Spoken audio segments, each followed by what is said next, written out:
Alright, so in this video we're going to look at how joints are actually created so that we can actually start creating our own joints. So you don't want to get lost. Just because you go ahead and grab this joint tool and you start clicking away, you're like, oh yeah, that was pretty easy. But like I said before, what if you want to delete some of these, or you want to move the positioning of it and you want to start creating your own joints? You don't want to just come in here and rely on just clicking and making it work perfectly. So I want to show you how the joints are created here in Maya. So I'm gonna go ahead and you can even hold down X and it'll snap to your grid. So notice here, as I hold X and click and drag, it's snapping to the grid, so I can just very easily just create something wacky here.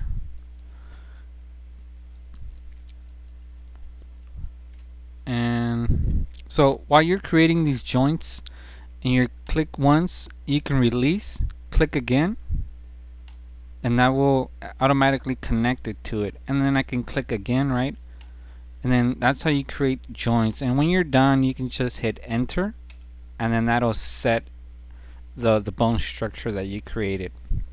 But let's say you wanna, so I'm gonna click here once, and then I'm just gonna press enter. And so that just created that one little joint there. Notice I didn't create a bone, it just created a joint. So these little spheres are joints, and then this little arrow type of thing is a little triangle as the bone. But actually what that is showing you more specifically is the parenting.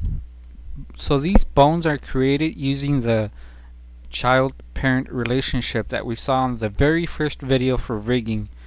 So what this is showing you is that it's pointing, it's actually like an arrow. This triangle is pointing at the child. So when it goes up bigger, it's going to towards the parent. So this is a parent, this is a child, right? And then now this one is the parent and it's pointing towards a child. And then again the same thing for these. This one's the parent and then it's pointing towards the child here. So that's how these joints are created. If you go into your outliner and you look in here, joint 1, joint 5 is the single one I made. But if you look at joint 1 and you start expanding this, does this look familiar now to you? The little steps here, like we saw in the parenting video. So this joint 1 is parented to joint 2. Joint 2 is parented to joint 3, and so on. So if I select this one and rotate it, notice that joint 3 and joint 4 will follow the parent, right? And then the first joint will move the entire, we call this the hierarchy. So all of this, it's called the hierarchy, right?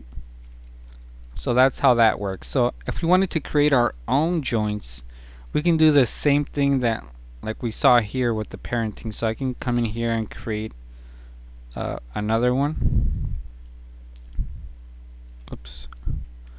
Actually no, just do each one individually. I'll press enter. I'll press G to get the same tool again. Press enter. Press G. Press enter. So now we just have the joints. Now if we wanted to, I'm going to delete this, the top one.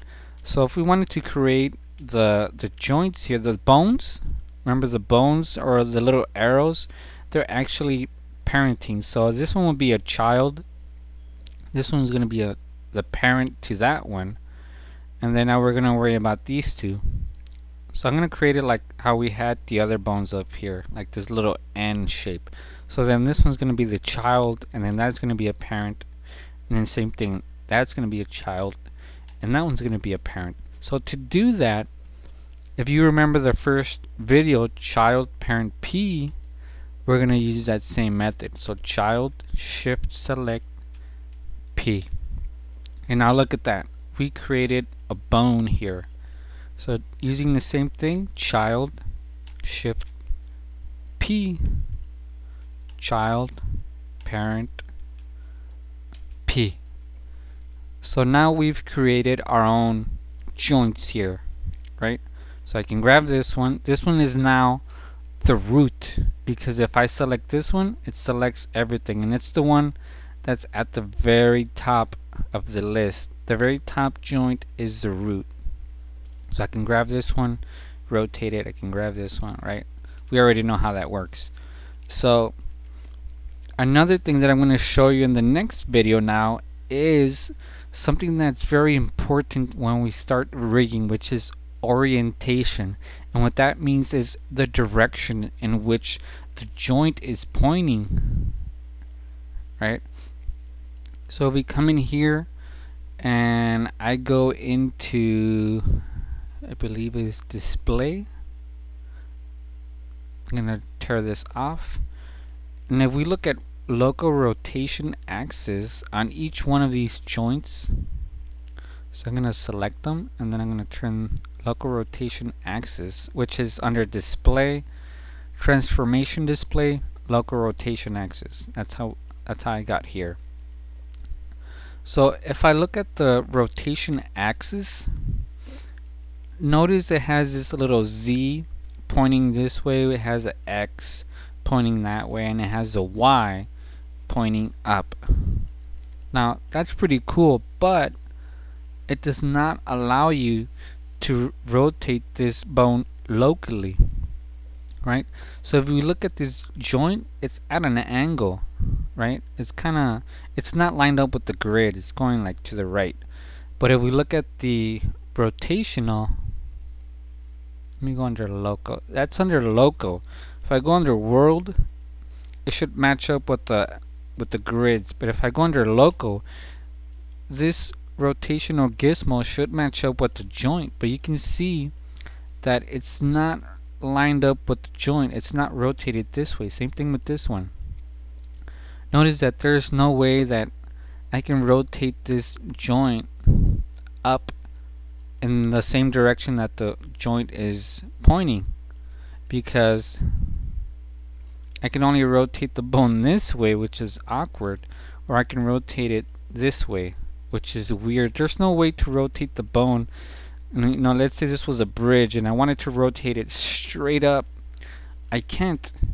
Notice that I cannot rotate this straight up in a circle because the way that this gizmo is oriented. So that has to do with what's called local rotation axis, which is something that's very important when we get into rigging, and we need to adjust that. So that's what we're going to learn in the next lesson. Alright, so I hope you learned a lot. We're going to keep these videos short. Check out animationmethods.com. I have a rigging book coming out, and I have an animation methods book for animators and how to bust into this industry and how to get your dream job. So check it out, animationmethods.com. Catch you later, guys.